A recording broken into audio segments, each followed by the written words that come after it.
So thank you to everybody for coming along this evening. I know it's a poor evening, bad weather. Expected a few more numbers, but great to see everybody here. As we've said before, Stafford Rangers is really a sleeping giant, and I believe last season what the lads have achieved off the pitch and what we've achieved, what the lads have achieved on the pitch and what we've done off the pitch, we've awakened the giant. I think that now we've got an ideal opportunity to go forward in strength and really take the club back to where people believe that it belongs, which to me, without putting pressure on Neil, is certainly a conference club. That's where it came from, and I'm sure that's where we're all looking to get back to. Just want to introduce the guys on the top table. I'm sure everybody knows them anyway, but John McMillian's here just to talk a little bit about the AGM that we had the other day and the new share issue, which I think is interesting if you don't know too much about it. Obviously Mitch is here to talk about the shed end project and where we're up to on that. And obviously Kitching's here to talk about the team and how the team building for next season is going. So feel free to ask as many questions as you like. Before I hand over to them, I just wanted to discuss a few things that have gone over the last couple of weeks. We've had a fantastic couple of weeks. Very busy off the pitch, very busy with different things, commercial things and other things. First of all, we had the council meeting a couple of weeks ago where we got the planning permission for the shed ends, which was great, and everybody that went there was really delighted. Took a long time. It was touch and go, I thought, on the evening, but it was great to get the stamp and the green light to continue. So I'll let Mitch let us know what the next stage is on that. Last week we had a discussion with Stan Robinson, and they've been absolutely generous in what they've done for this year. They've actually doubled the sponsorship with Stafford Rangers to what they had in last season. They don't want us to release the figure because they'd like it to stay confidential. But I have to say it's a fantastic, generous offer by Stan Robinson, and I think everybody at the club would like to thank them for their support, especially Flo and Pauline and Mark.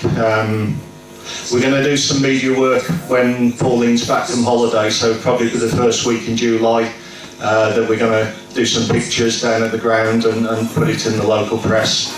But that's a fantastic deal that we've got from Stan Robinson. And the other thing is, the day after Carol sent the invoice, it arrived in the bank account as well. So there's no stage payments or anything. The whole lump sum has come straight into the bank account. Season tickets, we've sold about 120 season tickets now on the early scheme. This has put about £20,000 into our bank account, which we're trying to ring fence now. Obviously in previous years we've had to dig into it early, but this season we're trying to not touch it until we get into the home games, because this is part of our gate income and we want it to be drip fed into the football club as the season goes on. The lottery has really gained momentum. As I've said before, this is massive to the football club. I think it could raise potentially somewhere between 25 and 50,000, depending on numbers that we get. At the moment we've got 150 people committed to standing order mandates, and this range from people putting in the minimum £5 to £10. Quite a few people have put 20, and a few people have even gone above that. We've increased the numbers to over 1,000 that we've sold, and this is growing every day. So at the moment we've already raised £10,000 worth of funds, and we're looking to get to our target of at least 20,000 by August, and then possibly more as we grow throughout the season.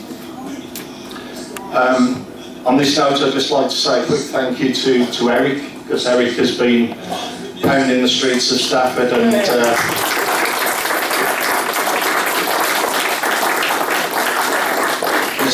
he's been an absolute godsend. I mean, he came along one day and we just discussed it for 10 minutes, and before I knew it, he got the mandates printed out and the names and details of people, and off he went, and every day another 10 forms, another 20 forms. He's just been absolutely fantastic, and you know, from everybody at the club, I'd just like to say thank you to Eric. In addition to the Stan Robinson sponsorship, we're also talking now to a lot of local businesses. Last week we had a couple of pledges of £2,000 plus to support the football club. Different ideas that we're discussing with them in terms of where that sponsorship money is going to go. On top of this now, we've started last week selling the advertising board space, the match day sponsorship. Once Kitch has completed the squad, we want to release the player sponsorship. We're also working on a new design on the match day programme. We're doing a promotion calendar, which we've got the photos in now, and we've discussed it with the printer. So by August we're going to be releasing a calendar that's going to run from August through to July. It's going to have all the pictures in from the championship last season. And also once the fixtures are out, we'll have all the dates and the fixtures listed in the calendar as well. On top of that, we're doing different types of merchandise. We're going to do a Champions mug, which is also going to be released at the same time as the calendar. And also we're looking at shirt samples at the moment for a different home and away kit. So that's got to go through the board and get confirmed, but we're looking at that as well at the moment. A couple of last things before I hand over to these guys. We worked very hard on the youth section. I've attended the last two presentation evenings with the youth team, and we've had some fantastic responses. I've had two managers write to me and say every single player that they sign next season, they're actually going to get them a junior season ticket as well. So I really hope that this season we're going to see a lot more junior faces, a lot more young kids coming in and joining us, which is essential for the future of the club. Every home game next season we're going to invite a junior team to attend, to either be the guard of honour or to do the ball boy duties. The parents will be made welcome. They'll have tables allocated in the club to sit and enjoy the hospitality, and then we're also looking at the mascot packages as well. So finally for me, a big thanks to all the supporters, the volunteers and everybody else. Everybody's worked very hard since the end of the season. You know, the work that's gone on with John Bromley and Reg and different people in the Lotus suite, which is all being done. Every day Robbie's in there cutting the pitch and working on that. There's so many people, I can't list every one of them, but there's so many people that really worked hard, and without that the club couldn't go forward. So once again, thank you very much for everybody's efforts. Hopefully next season it's onwards and upwards for everybody. We're certainly all going to be working hard to compete in the league next season. We're not there just to make the numbers up. Neil's been supported on the budget for the players, so we really wanted to see success again next season in a bigger and better league. So thank you very much.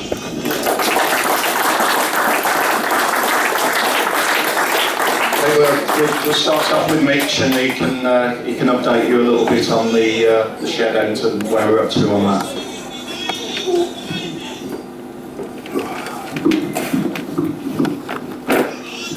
Neil Diamond. So I'm a shy retiring type, so I won't be saying too much. Where we are now, it's been pretty well documented anyway. Planning permissions in. We've got 8,000 in the bank. We spent about 1,500 so far. We had to pay 750 quid for the piles. We had to pay about 650 for the Harris fencing to Gordon Mill Delby standoff. And we weighed that in, and thanks to Gary for sorting that out for us, and Reg as well. So we weighed that in, we got just over £1,000 for that. So sum total in the bank we've got 8,100 now, cheers. There's a few checks still outstanding obviously, and they'll keep dribbling in, which is fair enough. We've got a contractor who's going to give us a very favourable price. We've also got a couple of contractors that we're going to get prices off as well. For obvious reasons, just to make sure that we get the best and cheapest of it. We're looking again as soon as we possibly can. Initially what we're going to be doing is we're going to be getting the framework in, and we're hoping to get that up before the start of the season. If we can get the whole lot done, then we'll get it all done, but it all depends on the price. The reason we're waiting for the price is we're still waiting on some calculations, and until we've got those calculations, obviously the fabricators can't give us an accurate price, and it's all dependent on the price of that as to if we can afford to do the roofing in one go and the back in one go as well. Hopefully we will do. As you can appreciate, we've gone, it's grown legs of its own, and we've gone from scrounging a stand-up Aldi from Freedom Caravans to effectively, well, we are not effectively, we are, we're putting in a brand new cantilever structure. It's without the help of Ben and Mark Alcott and Al, I'd say it's been swimming uphill anyway. It really has. It's been. I just didn't realise how much crap went in. You're playing bingo next door. Yeah. All right. Without the help of Ben and Mark and Al, I don't think it'd go off the ground, because Ben and Mark, the work they put into it is absolutely phenomenal. I mean, these are professional guys, you know, and we've all got jobs to do. And I just didn't realise the graft, the hoops that you have to jump through. We've had to satisfy the board, obviously. We've got to make sure that it's safe for everybody. So then we had to go through the planning scenario. Thanks to Gary for standing in that night for us. I mean, I could have made it. I didn't realise it was going to be there till about 4 in the morning. But we got there in the end. And the thing, the espresso started the night before didn't exactly help matters, but that's life, isn't it? You crack on with it. But yeah, hats off to Ben and Mark. But we're relying on voluntary work, and the guy who's given us the structural engineer is doing it pretty gratis, and we're chasing him down. We've done everything bar kidnap the guy to get his calculations out of him, and that's the next option. If I'm frank, we're going to hold him at gunpoint, and we're going to put him to the ground, because everything is dependent on that. Without those calcs, we can't do anything. And if we go elsewhere, then we're going to have to pay for them, and it ain't my money, it's your money. So I'm not going to spend it on stuff that we don't need to spend it on. The colour scheme, I didn't even realise you had to get planning permission to decide what colour it was going to be. Yeah. So the colour scheme is going to be black, and the girder is going to be painted white, and we might be looking for volunteers for that, because money's going to be tight whatever happens. I mean, fair play to the board again. They've backed us all the way. Since day one, really, they've backed us all the way. I don't think originally anybody thought it'd get off the ground, and it still hasn't. We still ain't up, obviously, but there's light at the end of the tunnel. There is real light at the end of the tunnel now. So, as far as programme of works is concerned, everybody wants it up for day one of the season. I wanted it up this time last season. We would have had an inferior stand. The one that we're going to put up is absolutely future-proof. Phase 2 will be the next thing to kick in, because we want to get it terraced. We want it to look the part. It's going to look absolutely superb when it's done. But a cube of concrete costs about 120 quid. We're going to need about 500 cubes of concrete. So there's a lot of money to be raised for that. And that's another story, but if we get the roof over the top of our heads first, it should pay dividends to these guys on the field. And it's going to make that look so much better. I think that's about enough for me. That's about where we are. We're looking at getting the bare minimum, the frame up. It will actually take 3 days to put the frame up. It'll take 2 days to do the groundworks, and it'll take a day to fill it in. So a week is all we need from start to finish to stick it up. So worst case scenario, if it rocks on a bit and we don't get it up for the first game of the season, we can get it up a week when we're playing away. So there's no big leaks. And if we do get the framework up, then a couple of days to put the roof in. Again, it can be done midweek. I've been speaking to somebody about getting, I'm trying to get everything done for nothing obviously, but this stuff costs money. I've been speaking to somebody about getting the roof put on. And if we don't get it done for nothing, we'll get it done for a very favourable price. So yeah, and once the framework's up, everybody's going to want the roof on anyway, isn't it? So it'll just generate more interest, generate more cash, and for those, you know, for those of you, if you've got your, for those of you, if you've got your 100 quid, I'll have it. I'm plugging it. That's me, done.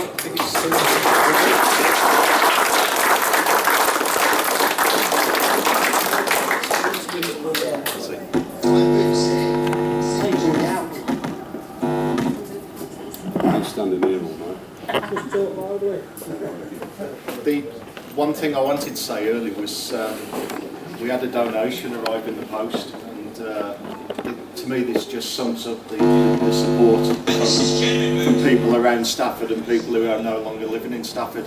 And I'd just like Carol just to come up and read the letter that we got in the week.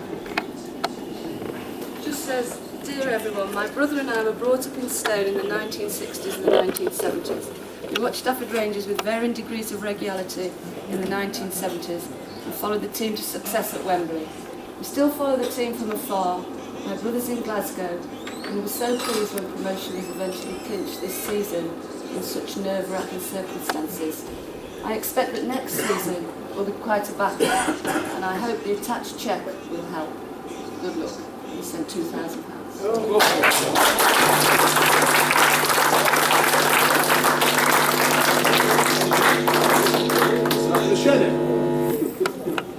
And that you know, that's a fan that hasn't even watched the football team last season. That's somebody that's watching from afar and can see the way the club's changing round and the way it's going forward. And to just send 2,000 quid in the post, I think is just amazing. So thank you to that supporter as well.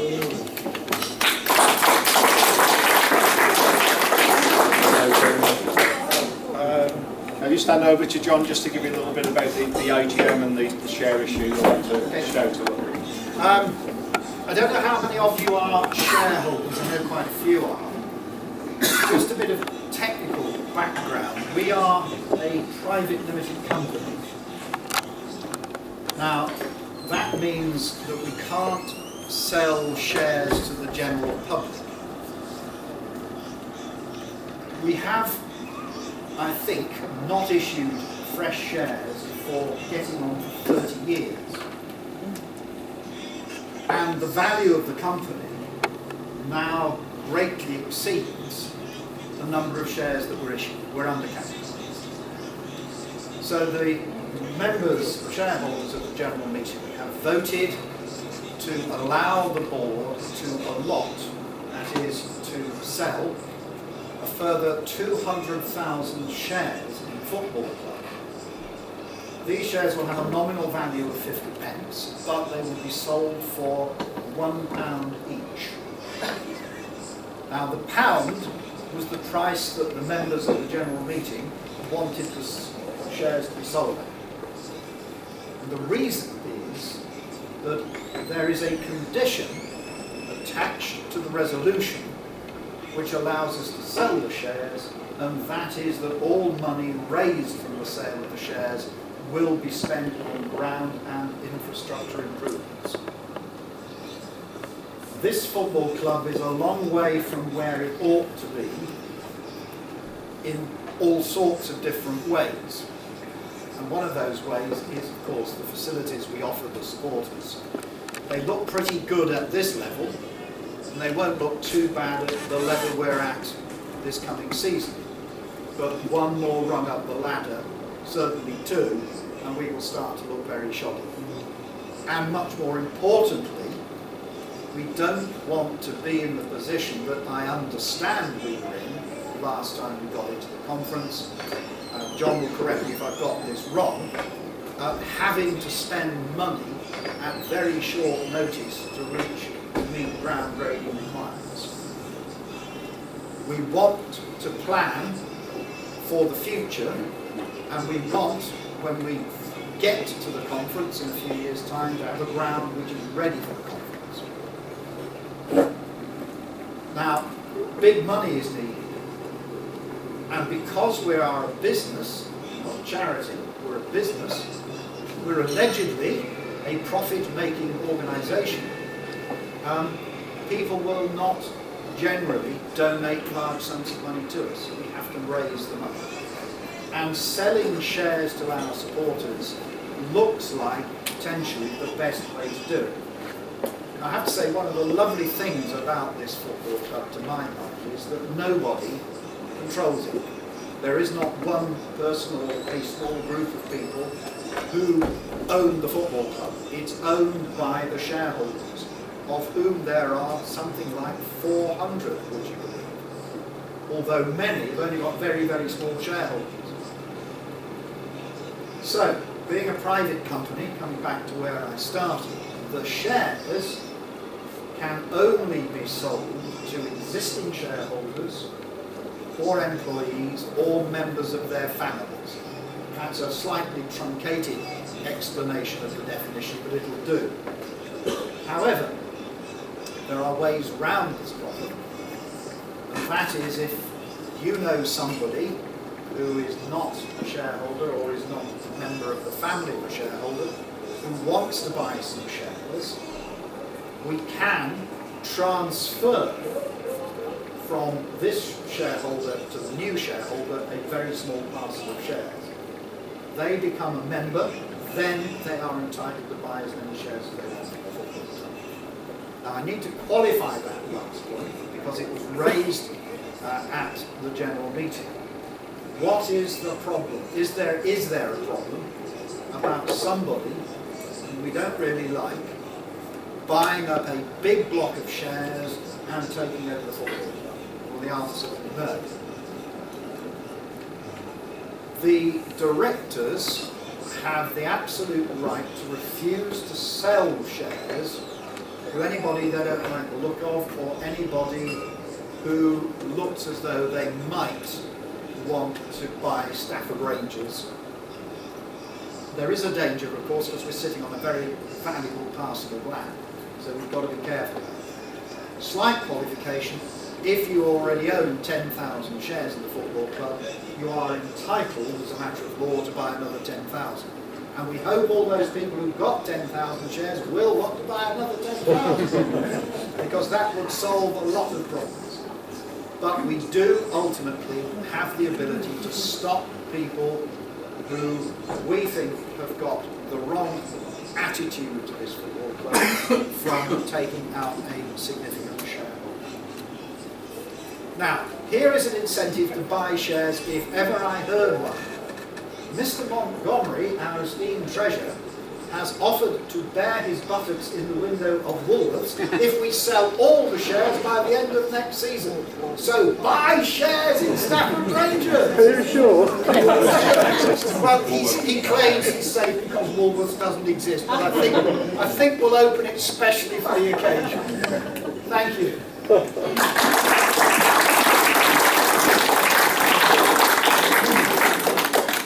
So over to the important part, which is obviously the playing squad and our ambitions and targets for next season. So welcome, Neil. How you doing, guys? Okay. Thanks for coming. Obviously, fans forums, I think they're a good thing for the football club. Did one a couple of years ago when Nick took over, and I think it's a good way of getting across what's happening. Players in, players out, plans for the new season, and generally just what's happening at the football club, because over the next, or the last month and the next 2 months, it's quite a busy time, and you guys don't really get to see that. The press reports that we have through the newsletter and the Express and Star, they show you bits of what's happening, but not really, the crux of the matter. So I think these fans forums, I think we should do one a season or two a season, really, so you guys are fully aware of what's happening. Never really want to hide anything from you. As much information we can give you, that's real, and that's a difficult thing, obviously, through the close season, because there's a lot of rumours and stuff. But any real information we can give you that that's good for the football club, we will do. So feel free to ask some questions and I'll try and answer them the best I can. Any questions? Anybody? We can take the mic around the floor. Oh, it's not working. How many players are you looking for in what positions? Well, we've lost a few. Yeah. Firstly, we've lost Ben. Ben's is probably going to pack in playing football, the truth be known, because of work commitments. So there's one. Wayne's retired. 2. Stuart McNaught's moved on. 3 to Sutton Coldfield. Outside of that, have we lost anybody else? Ahmed has moved on and signed a lucrative contract at Leamington. So we wish him well with that. We've lost 4. At this current moment in time, I think we've brought 4 in. 5 possibly. We could announce another one tonight maybe. 4 we brought in, good players, we did it very early. Across midfield, Chris Taylor, as you're probably aware of, Mitchell Tolley, Jack Sherritt from Kidsgrove and Rob Stevenson, which 4 real good signings that we're really happy with. And how many we're looking for? Anything that strengthens the team really and the squad. I think perhaps we're looking for probably another 3 players in key positions. Obviously losing Ben and Ahmed. It's quite obvious we need to bring in at least 1 striker, potentially 2. And obviously with Wayne retiring, we'll probably be looking at a centre half. And things are progressing well. The fact that we've strengthened in the midfield department pretty early on in pre-season, I'm really pleased with. And the 4 that we've signed, I couldn't be happier with. The 3 out of 4 have got step 3 experience. Chris Taylor and Mitchell Tolley are fantastic signings for us. Sought after players at Conference North level, let alone step 3. A real up and coming player in Jack Sherritt, who everybody was after. Trust me, there was loads of clubs after Jack Sherritt, and it didn't take him 5 minutes to agree to sign for us, which was fantastic. And potentially a winger that really excites me in Rob Stevenson, who's been at the football club before, so you know a lot about him, but a couple of 2 or 3 years older, and I think will be an asset to the football club. So in terms of where we're at in pre-season, we've strengthened brilliantly. And we just need 2 or 3 to drop in for us now, obviously then forward areas and a centre half. What's your target for this season? Where do you want to be at the end of the season? Champions.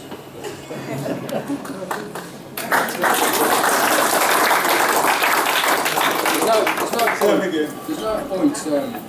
We have to be realistic, obviously. We're going up a level, and at this current moment in time, we're still a little bit light players-wise. But August the 16th is a long way off. So there's still a lot of time before we finalise the squad. But we won't be entering the league just to make up the numbers. We got promoted last year. The club has got momentum on and off the pitch.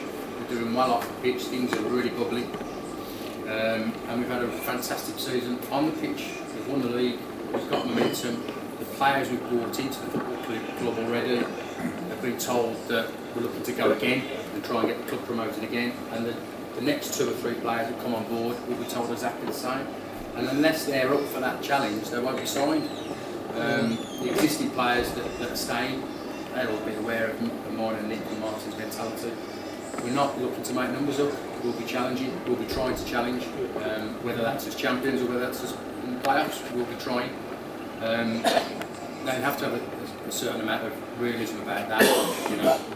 We're going into a higher standard, and it is a lot more difficult. We've managed to step through for 4 or 5 years at the previous club we were at, and there is a difference, a massive difference in the type of player that you sign, not just in technical ability but on size and stature, and then with the type of players we're looking at to make sure that we're right physically for the season ahead, but also right technically for the season ahead. But the ambitions will be to try and get the club promoted, and if we can do that and step through in the first season, we'll have a go. And we've got some good young players coming through that. Have you got? Yeah, definitely. I mean, we won the under-21s league as well, which, you know, up till 2 or 3 weeks ago, you know, was nip and tuck. We won the under-20s, so there's, you know, we've got 1 or 2 coming through that, which probably a little bit early for them at step 3, but maybe at step 4 there might be a chance for them. But we have got some good young lads. You know, you look what we've got in the squad. Ryan Winter, who was with us, left, come back, hasn't really played a lot of football. George Cater, Gary's lad, Joe Thomas, good young lads. You know, you asked about young players, Sam Griffiths, Alex Melbourne, they're early 20s. Yeah, but we had some young players before and they went up this level and I found it was a bit too tough for us. It was a bit rough. I have no doubt that the young lads we've got within the football team, given opportunity, will be okay. Got a lot to learn, but they're at a football club with the right management team that will help them. Someone asked me a couple of days ago, you know, if you don't get the targets that we're targeting, players that we want, what are you going to do, Kitch? And if the season started tomorrow, we've got a squad of 17, 18 players, we'd be okay. We'd be okay. We probably wouldn't go on to win the league. We probably wouldn't challenge for the playoffs, but we'd be okay. And the good young players we've got at the football club, of which we don't really know whether they're going to be good enough yet for step 3, we're going to be brutally honest with you, but we would coach them. And me, Nick and Martin would make sure that we've got through the season and those players I've just mentioned will be better for the experience. So in answer to your question, we've got some real good up-and-coming youngsters. They need coaching, they need some guidance and development, and there's no better opportunity for them to be given the opportunity. If that happens and we don't get players that we're looking to sign to strengthen, then we don't know what we've got. Can I just make an addition to that regarding George? He turned down a contract at Sheffield Wednesday last week to go in Sheffield Wednesday's under 21s. And the reason he turned it down is because he wants to play at Stafford Rangers. That's the ambition of the young lads for this season.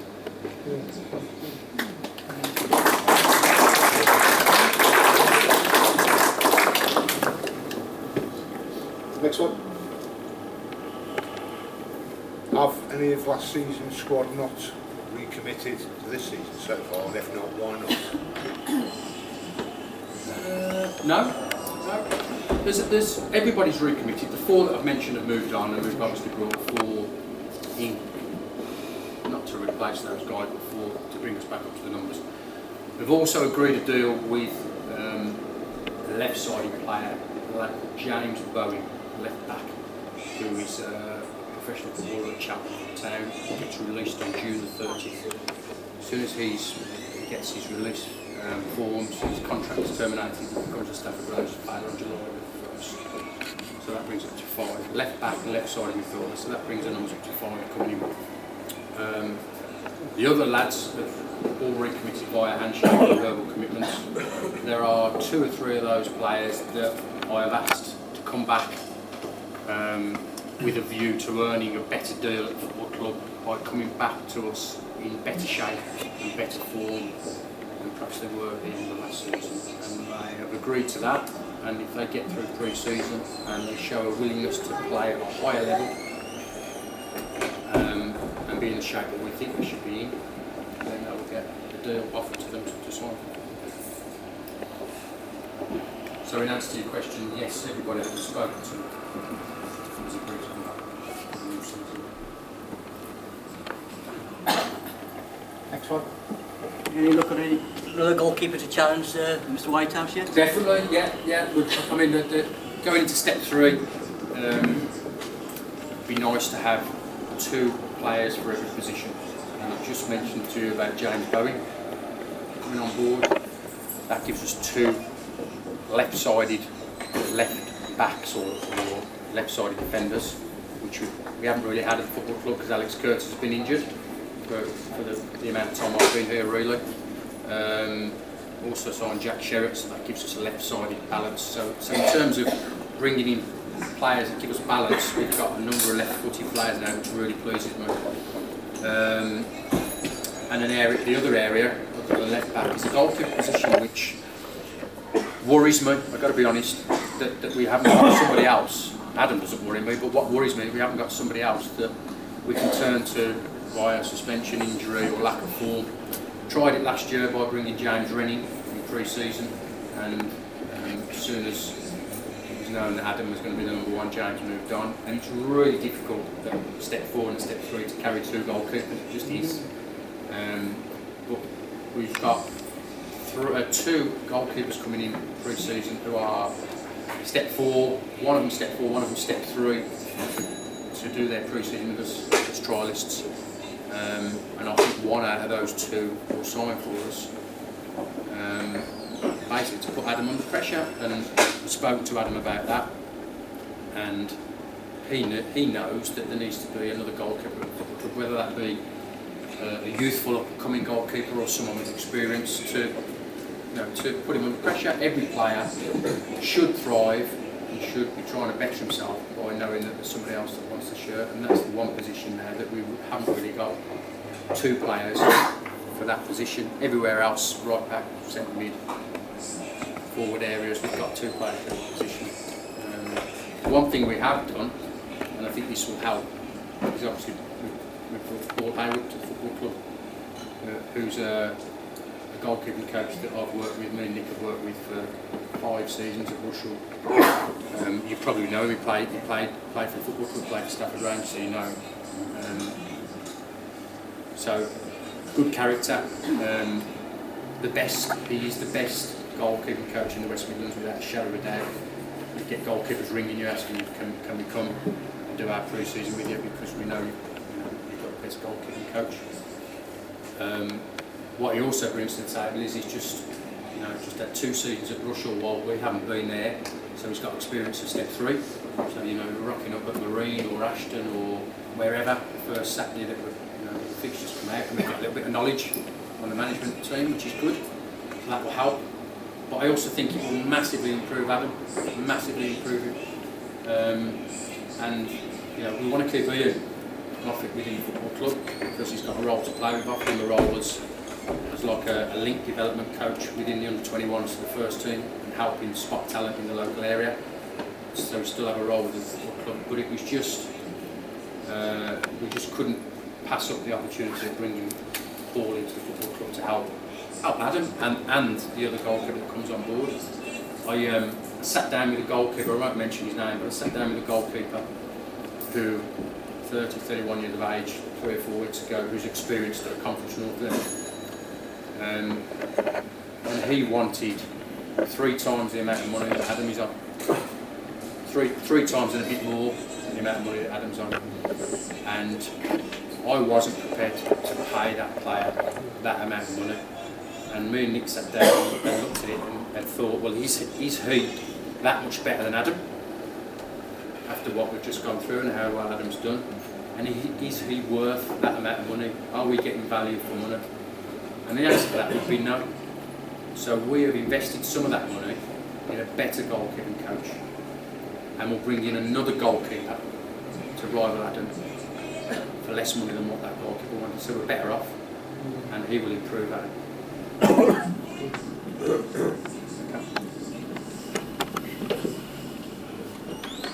Next one. Can you ask Nick to go up the bar down first? Yeah. Where's Nick? It's my job in this club. I carry his manager. Alan? You mentioned Alex Curtis, is there any news on his... Yeah, doing really well. Spoke to him a couple of days ago. Obviously he's had the operation, doing his rehab. He's got he's in university in Nottingham, but just about to come back for his break over the summer. But he's under a physio at the Nottingham University. He's done all his rehab, and he's just getting into the running part now, straight line running, and he's ahead of schedule. He will take part in summer pre-season. Whether that's twisting and turning at the early part, first and second week of July, I doubt very much. But he's ahead of schedule, building up the muscles, forever in the gym.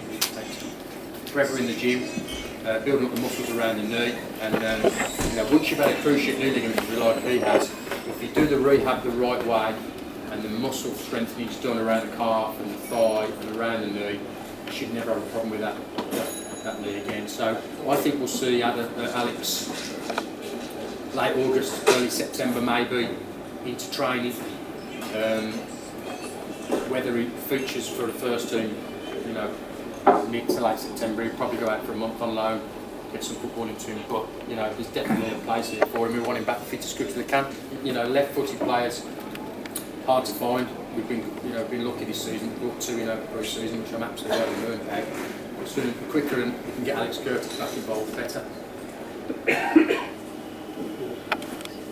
Can I ask a question? Do you see Alex as a defender primarily or as an attacker? Wide attacker. Yeah. I mean, young lad, developing, still growing really. Got in the gym, building himself up. Did really well at step 4 at left back last season. I think he's steady left back, but I think the league we're going into and the league we want to get into, I think we're probably going to be more beneficial as an attacking wide player, getting the full-backs rather than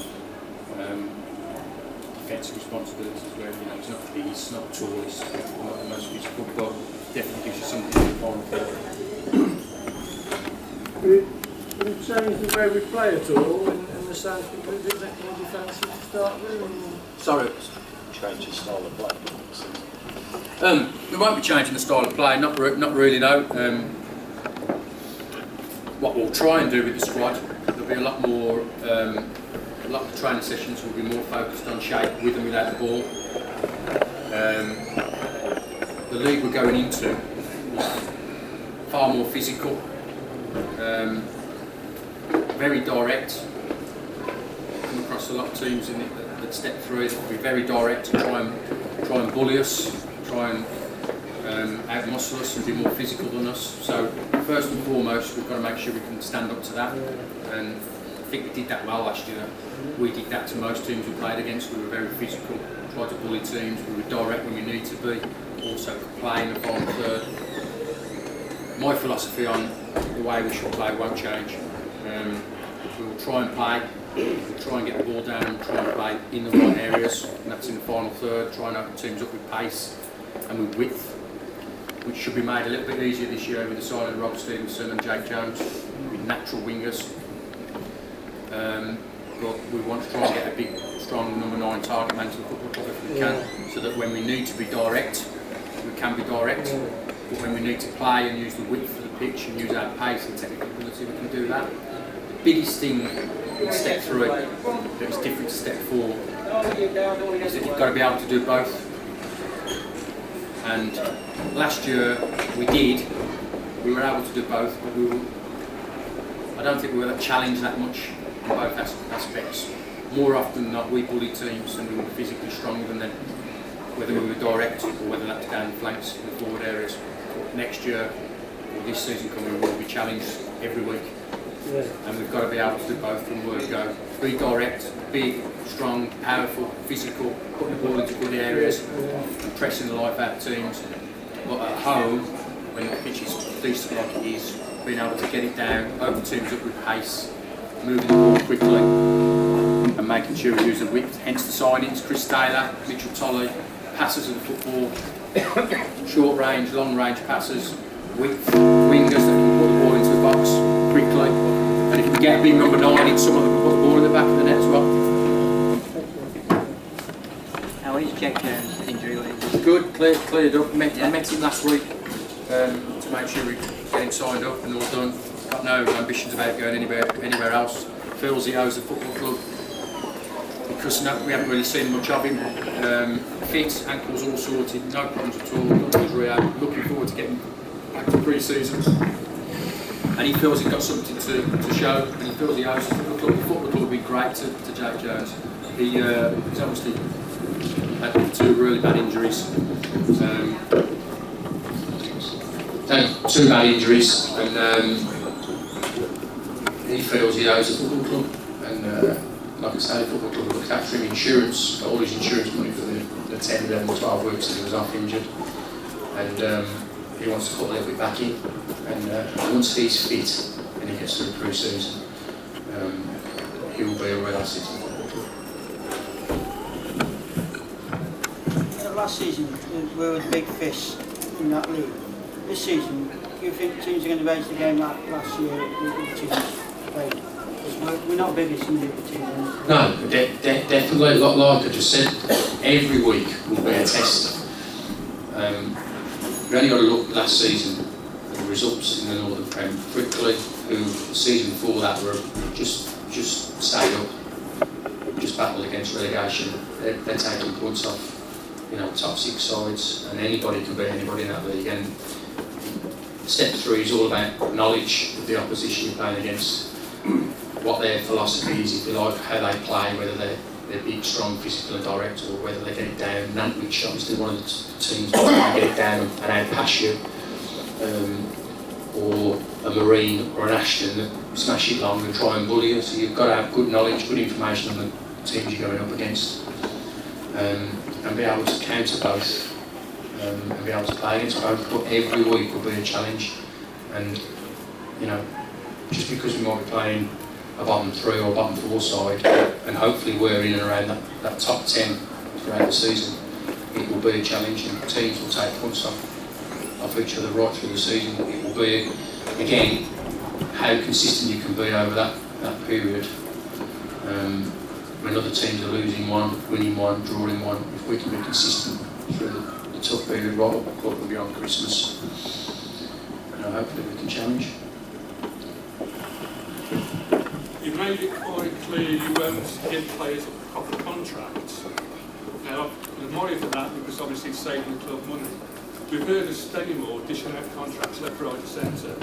Do you know what the situation is at other clubs in our league, whether or not the bulk of them are on contract or pay-to-play contracts? I will give a contract, Bill, to somebody that's worth it, and we're getting value for money, and there's a salon for the football club, and it benefits the football club, i.e. if somebody comes in for them we get a transfer fee, or we're putting that player on contract because we guarantee he's going to score 25 goals a season or 30 goals a season, and if he isn't on contract, we're forever having 7-day approaches from football clubs because he's non-contract. So if it's beneficial to us as a squad of players and beneficial to the football club, we'll put anybody on contract, simple as. The lads that we've lost, and one of the lads potentially we're losing because we never offer contracts, they were decisions that I made for the benefit of the football club. I don't believe it was right to put Josh Craddock on contract. Simple as, that's a personal decision. He's been fantastic for this football club and will be next season. He gives his all week in, week out, and he's a star player for us. But he picks up bookings, a lot of bookings, 15 last year, 8 games he was banned for, and he misses the first 3 of this season. He's 24, 25 years of age, and he can't change, and he will not change the way he plays, which means he will get bookings and he'll miss football matches. We can't afford to have players sitting in the stand watching on contract and paying out money. We just can't, and it doesn't sit, whether the directors might think I'm wrong, but as a manager of the football club, it doesn't sit right with me, so therefore it won't happen. Obeng, he left for the security of having his money guaranteed for the 12 months of the season for the same amount that we offered him. So he's left to join a club that's further down the motorway, so he's going to be worse off petrol-wise and expenses, but he guaranteed money week in, week out. And we're not changing our stance on that because the player feels he benefits by signing the contract. So that never happened. What do other clubs do? I think other clubs would probably, at this level, would do the same as what I or Nick do. If there's value for money, if putting somebody on contract, right for the squad, or right for the football club in terms of selling them on and getting a transfer fee, then we'll do it. But if it's not, then they'll stay as non-contract, and if there's an approach from another football club, because they're doing well, or that club wants them, then that player's got a decision to make. And you would hope, that they want to start.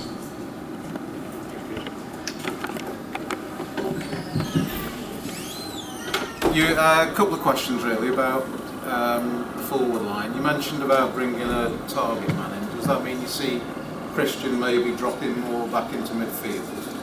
And then also, with losing Ben, are there any potential players at step 4 that we might be trying to attract, or do you see them having to be at a higher level, coming down to step 3, or already at step 3 for the 20 goal a season? Yeah. I think that I'll answer the first part about Christian. I think he's done really well for us as a no, I wouldn't say makeshift striker, but as a striker. Changed his game, scored goals, created goals, and was a presence. And you talk to people in and around non-league, and everybody fears him because of his size and his presence. And I do really think he can have an impact at step 3 as well. But I talked earlier about having 2 players for every position, and as it stands, you know, in terms of know-how and experience, we've only really got Christian as a number 9. I know we've got Ryan Winter, but he's a young boy learning his trade. And if we can, I'd like to bring in what I call a proper number 9, somebody that can hold the ball up, big, strong and powerful, who can play, but will also try and bully defenders and win that physical battle. And that's what we're trying to do. If we get the player that I'm chasing, then we've got 2 really good number 9s. And that would be good for Christian. 1, because he'll learn off that player, because the player I'm trying to get, he's experienced, he's a proper centre forward. So that will benefit Christian. And 2, we can drop Christian back into midfield. So we've got a player that can play in 2 positions. What you have to take into account, which you guys probably don't know, is that Josh Craddock is banned for the first 3 games of the season. So is Mitchell Tolley, who's joined us. So we're 2 midfielders light for the first 3 games anyway. So it's imperative that we get another forward on board, because it looks like Christian will be playing in the middle of the park for the first 3 games anyway. So he's juggling balls all the time, but knowing that Christian can play in the middle of the park and up front is a bonus. So if we can get another number 9 in, that would be great. And I think we will. If I was a betting man, that will happen, probably over the next couple of days. The answer to your question about Ben, we've got to try and replace those goals, because 25 goals at step 4, he would have probably guaranteed us 15 at step 3 maybe. Just his all-round energy and work ethic would have created goals for the team as well. And we haven't got that, so we've got to try and do something with regard to that. We've got a couple of trialists coming in from step 4 who have asked to come to try and prove themselves at step 3, and 2 of those players that did well at step 4. I think it was good that we've got Nathan really back involved, because he scored a lot of goals from midfield, so we've almost guaranteed that we'll get a goal return there, and obviously Christian's goals as well. So although we've lost Ben's goals, we haven't lost goals from around the pitch, but we are looking to replace Ben's goals, and I think having somebody that you can almost say he's going to get 20 goals this season will help us in making sure that we challenge. And that would probably be a step 4, step 3 player that we're looking at, yeah. How far down the line are we? Not that close yet, but we've got a couple of targets, one that I'm really interested in, and if things go right, we could probably get that done hopefully in the next week or so. What's your starting position for Levi this season? Because when he dropped back to defence last season, he seemed to bring his game up. Yeah, again, Levi is another player where you've got a player that can play in 3 or 4 different positions. Wide right, where he did really well all season, in a 4-4-2 or a 4-3-3. Centre mid, bearing in mind I've just mentioned 2 players that are going to be suspended for the first 3 games. So Levi comes into our thought process for the middle of the park, first week of the season. Right back, if need be, and I'm led to believe he can play in goal as well. So, when you sign a player, we signed Mitchell Tolley. Mitchell Tolley can play sweeper, centre half, right back, and central midfield. They're the manager's dream. You sign a player who can play in 4 positions. The quicker you can get the ink dry and the form, the better. And it's the same with Levi. You don't turn players away like that, because throughout the season you get injuries, you get suspensions, you get lack of form. you get players that fall out of the manager, and you want players that you can bring in and say, well, will you play there today for me and he's comfortable? And Levi's one of those.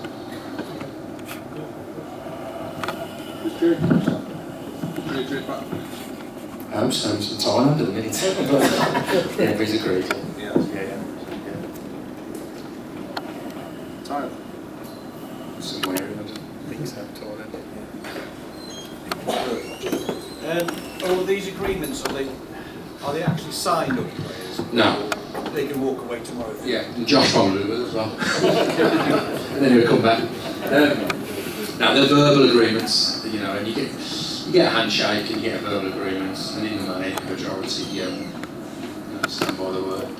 But as each season passes, it gets a little bit more difficult each summer because every club wants new players every summer, and every club wants good players as well, and we've got good players, so they're all subject to higher bids and higher offers, and you just have to play the game. It's not a nice time. It's not a nice time. A lot of people say, oh, you're having a good break, you're enjoying it, you've been on holiday, and how's things going? It's the worst 3 months of any football season because your phone is ringing, you're texting, you're talking to other managers, you talk to other players, you talk to potential players you want to bring in. You get players agree, then they leave, then they come back, and you get other players. You hear on the grapevine that other players have been talked to so and so, and it's what we call silly season. And I can't wait till we get back on the 2nd of July, and we've got 20 to 22 players. Start pre-season, get the first week out of the way. I can go on holiday for 2 weeks, hand it over to Nick to look after that, and then I'll be well happy. Is that when the players start training? 2nd of July, yeah. And the forms of players as well? We can sign players now, but the forms can't go in until the 1st of July and be registered. So, we could have all these players and talk to in and signed, but until they can be put into the University League and signed and registered, then they're worthless, because I've seen it happen. Someone offers an extra whatever, and they move on. So you just have to take players at their word for the time being. I know you've said that in the league we're going into, anybody can beat anybody. Yeah. But heart on heart, which sides do you think will be the toughest challenges? I think Spennymoor, with what they're doing, signing off the Darlington team, which that'll be really strong. And then I look through the league. Ashton, I would think, will be strong because they've had 2 really solid seasons and just missed out. And they've kept the majority of the squad and they've signed a few. And then I look through it. Darlington have gone, Salford have been promoted, and I look through it and we've got a bit of knowledge on other teams, and you think, well, there's not anybody that really stands out, and you would think, well, they're going to run away with it. You would imagine Blythe will be strong as well, top 4, top 5. So I mentioned 3 teams there that you would think will be in and around the top 3, top 4. Outside of that, I'm looking at it, and me and Nick have spoke about it, and there's nobody that stands out that's, that you would think they're going to run away with it. So it would be nice if we could do this little bit of extra business that we're trying to do over the next couple of 2 or 3 weeks, or longer. It takes a month or more to really strengthen us and strengthen the football club. And I look at it then and I think, well, we're one of the bigger clubs of the division, and we've kept the majority of what I wanted to keep. We would have liked to have kept Ben. And we've strengthened already. So like I say, if we can go that extra mile and bring in these 2 or 3 that I think will really strengthen us, then I would think other clubs are probably looking at us and thinking, well, they potentially could challenge if we don't get those players, and if we, like I say, if we went with what we've got now, then I still think we'll be okay. I still think we'd hold our own. I do think we'd hold our own, and it would be a season of where these younger lads that we're talking about would gain valuable experience from playing at the level and from being coached by us three. This is a season like it's not a local derby now for Rangers. It's going to be really tough for Rangers, isn't it? Because they're going to range the game because it's Stafford Rangers. I think that's a good thing. I think, counting, there's probably 9 local pre-season games where we don't need a coach, which is good for the football club. You know. That means the players, they're going to be up for it. Oh, definitely, but so will ours. So, you know, Starbridge, Halzowen, Rushall, Pensford, Micklova, you know, there's 5 of us, or there's 9, so Coldfield, there's loads. So it's almost like a Midlands league now. You know, you've got your 3 tough journeys up north, Blythe, Spennymoor, and to Workington. So you've got 3 tough ones going up there. But it's like a mini Midlands league, a lot of local derbies. Teams will raise a game, obviously, especially here. But we'll raise our game because there's a lot of teams there. There's a lot of history going on. You know, links with, you know, especially Rushall, links with Halzowen, Nick, links to other clubs, Stafford with me, and so there's each of these local derbies will be raising our game as well. So I'm really looking forward to it. I'm looking forward to the challenge ahead. You know, and seeing how our existing players cope at step 3. In a tough league, seeing how we evolve as a football club, seeing how these new players, how they do coming into the group, you know, and helping us, and seeing us hopefully challenge.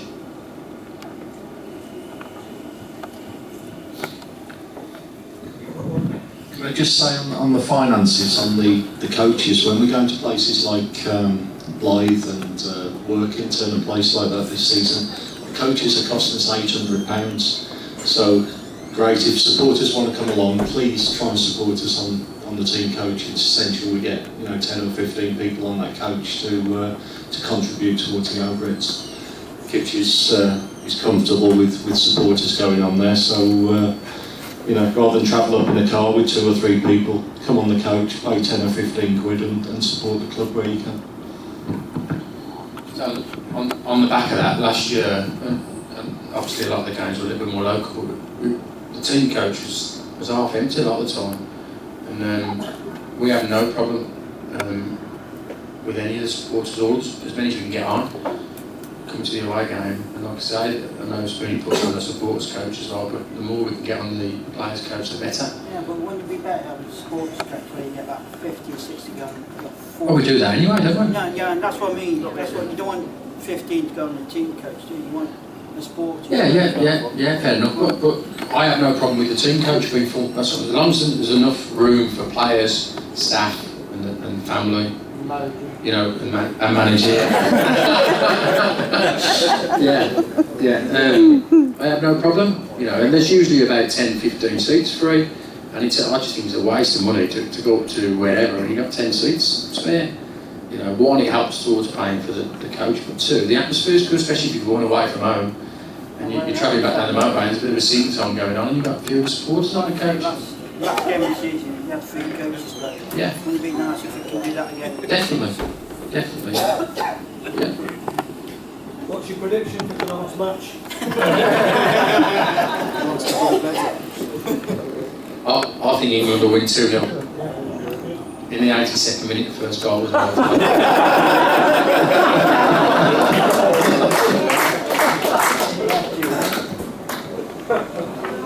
Couple more.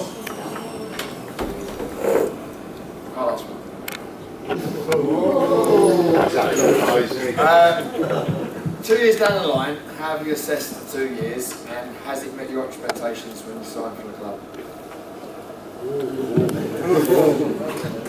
2 years down the line. 2 years now. Well, we need to change the staff, the management staff. Freshen up a bit. Alex Ferguson used to that every season, just freshen up, get another assistant in and the first game. I think we've come on leaps and bounds, honestly.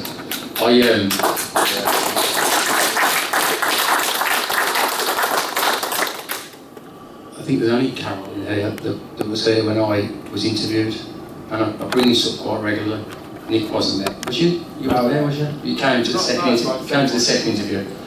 I sat in the interview, and I don't think you mind me saying this, Carol, do you? I sat in the interview June 2014 with Cliff Went. Who else was in there? Carol, yourself? Dave Montgomery. Yeah. And this club was on its knees, trust me. it was 2 weeks away, in my opinion, probably from going into administration. And Carol turned around and said, we need somebody on board quickly that's going to stop this club getting relegated again. Because if it does, then it will just fold. And Cliff, there was tears in Cliff's eyes, and he got his head on his walking stick, and they just didn't know which way to go. And the only pledge I made, and I spoke to Nick about this, is that the club wouldn't get relegated again. It wouldn't get relegated from step 4, and we'd try and put building blocks in place and try and build things over the next 2 or 3 seasons. I've got to be honest, I think things have progressed and happened far quicker than I thought they would. So in terms of Nick's question, I think that's 2 years near enough to the day, isn't it? Yeah. And you've only got to look, we've won a Stafford Senior Cup final, which was a great night out. I really enjoyed that. And I've won that 3 or 4 times, and that was the best time ever. And we've got the club promoted with 94 points, losing 5 games all season, biggest gate of 1,300. So in 2 years, I think we've come on absolute leaps and bounds, far quicker than I thought we would.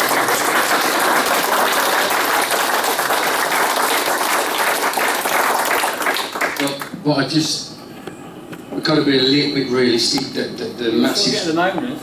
Yeah, well, you will. Yeah, you will. You'll always get there.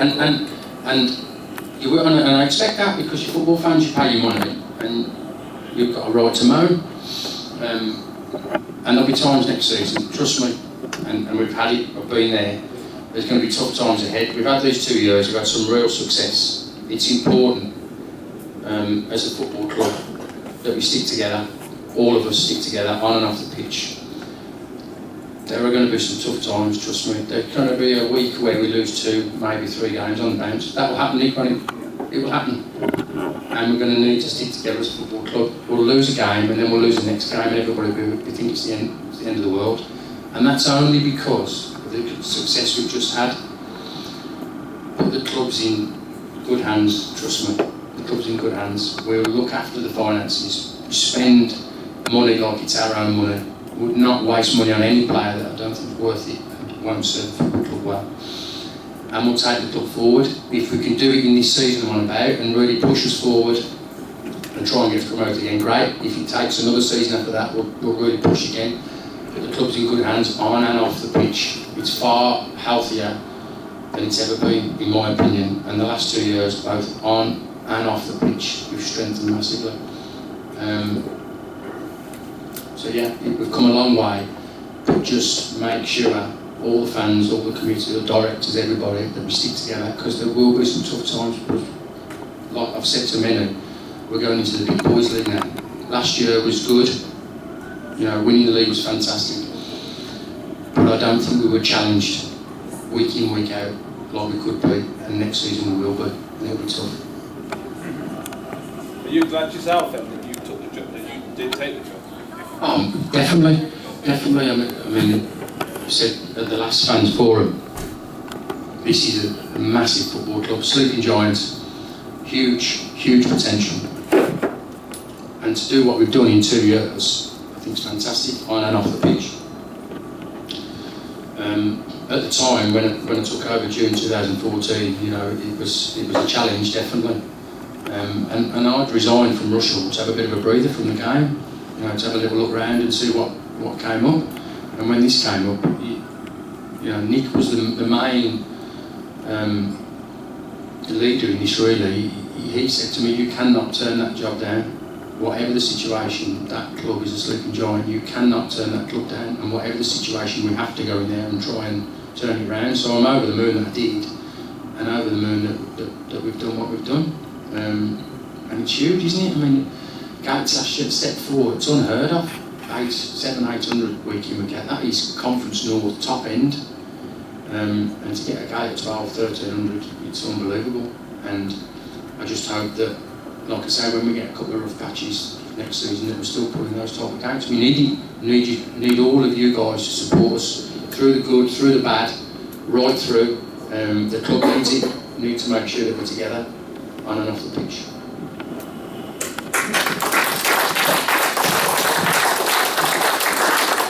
I think on that front, it's the same for us off the pitch as well.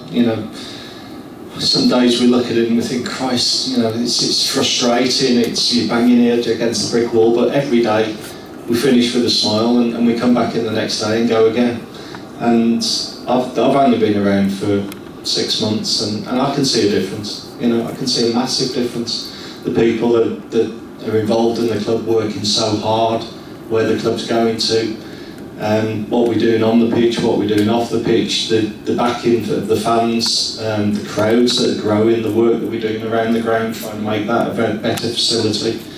It's like Neil said, it's on and off the pitch, and everybody really is pulling together to, you know, to take the club back to where it needs to be. I just want to add something. I have found it so rewarding seeing the smile come back on the face of the fans, and the number of people who I have heard say there's a buzz around the place, the vibes are good. I mean, you can't ask for more than that. We, the volunteers on the admin side, put in an awful lot of hours for this football club. I'd love to be just an ordinary fan again, I really, really would. But seeing the difference from 3 years ago, it's a transformation. And it really makes me feel it's all worthwhile, and I'm very grateful to everybody who says nice things about the football club. It makes me feel really good.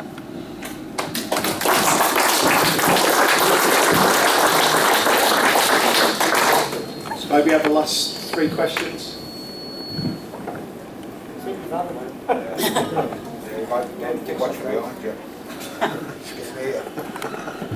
One quick one. Yeah. Okay.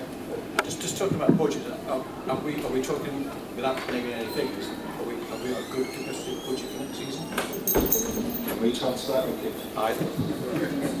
Well, certainly from the boardroom, I think yes. We've looked very hard at the budgets. We've looked where the club ended up at the end of last season, the size of the sport, the potential away support that's going to come here, the increasing dates, and we've crossed the T's and dot the I's, and we've tried to come up with the best figure that we can do to support Neil and the team to do the business on the field. So, from my point of view, yes. That's going to be the difference this season. Away sports is going to be a bit more into. We'll probably get better away sports than we did last year. Yeah, it'd be great if we had a presence away.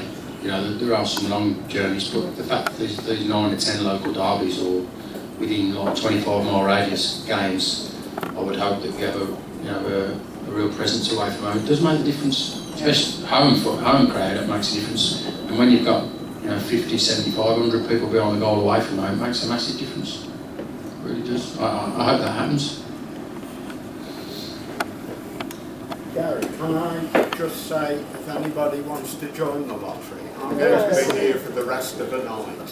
I've got Monday forms, so if anyone wants to join, come and see me. I just want to say on Eric, he's off to Spain next week with Leon's, and he's going on one of these double-decker coaches with about 80 people on, and I've placed a bet that I guarantee that 79 will be signed up for the lottery by the time I come back from Spain. Incredible. Any more? Okay, well, thank you to everybody for attending. I hope it's been worthwhile. Thanks to Neil and Mitch and John for their contributions. So here's to